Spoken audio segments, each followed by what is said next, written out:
آج عید الاضحیٰ پر ہر ایک تاجر یہ آش لگائے بیٹھا رہتا ہے کہ میں اس عید پر خرید فروخت کروں، میں اپنا کاروبار کروں، میں روپے 10 کماؤں. لیکن آج کل جو ہم دیکھ رہے ہیں پچھلے ایک ہفتے سے مارکیٹ میں کوئی گہما گہمی نہیں ہے، جو ہونی چاہیے تھی وہ نہیں ہے. پہلا مسئلہ اس کا جو آن لائن شاپنگ کا جو بھرمار پڑی ہے، پہلی وجوہات اس کی وہ ہے. اور دوسری جو گورنمنٹ کی طرف سے فنڈز کی گزاری وقت پر نہیں ہوئی ہے، اس کی بھی ایک وجہ ہے کہ مارکیٹ میں پیسہ اویلیبل نہیں ہے، پرچیزنگ پاور لوگوں کا ختم ہو چکا ہے. آپ دیکھیں نہیں تو اس وقت کتنی بھیڑ مارکیٹ میں ہونی چاہیے تھی، لیکن مارکیٹ میں کسی قسم کی کوئی بھی آمدنی نہیں ہے.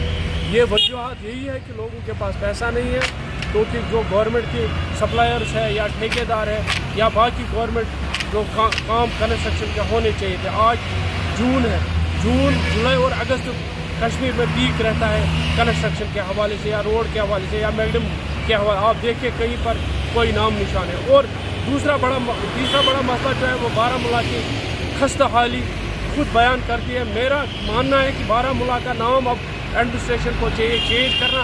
وہ اب اس کو گرد غبار والا علاقے کا نام دینا چاہیے. کیونکہ آپ دیکھیں بارہمولہ کے کسی بھی روڈ کی کسی بھی جو راستہ ہے اس کی حالت دیکھیں بالکل ٹوٹے ہیں اور گرد غبار سے بھرے ہیں. اس لیے لوگ یہاں آنا پسند نہیں کرتے. اور ایک مسئلہ ہے سب سے بڑا، وہ پارکنگ کا مسئلہ ہے. پارکنگ یہاں اویلیبل نہیں ہے، جبکہ پچھلے سال پارکنگ پہ کام بھی لگا، لیکن ٹھیکیدار وہ کام چھوڑ کر چلا گیا کیونکہ اس کے پاس فنڈز اویلیبل نہیں ہے. آپ دیکھیں یہاں میرے رائٹ سائڈ میں ایک فٹ پاتھ دونوں سائڈ سے بننے تھے، لیکن وہ بھی ٹھیکیدار کام ادھورا چھوڑ کر بھاگ گیا کیونکہ وہ کہتا ہے میرے پاس پیسے نہیں ہے، فنڈز نہیں ہے. اس نے بھی کام چھوڑ دیا.